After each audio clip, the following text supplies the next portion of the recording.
আসসালামু আলাইকুম ভিউয়ার্স, আমি মোহাম্মদ আরিফ শেখ। এখন আমরা উপস্থিত আছি পুখুরিয়া ফিলিং স্টেশনে ব্রাদার্স। এই দেখেন যে কৃষকের জমির তেলের অভাবে কত মানুষ গতকালকে রাত থেকে এরা বসে রয়েছে শুধু তেলের জন্য। গাড়িগুলো বসে বসে তেলের জন্য এক পর্যায়ে গাড়িগুলো অকর্য হয়ে যাওয়ার কায়দা করছে।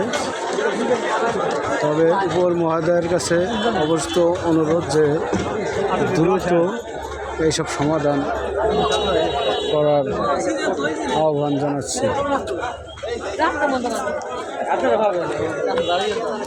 ব্রাদার্স ফিলিং স্টেশন, এটা পুখুরিয়া মহাসড়কে। আসসালামু আলাইকুম রহমতুল্লাহ।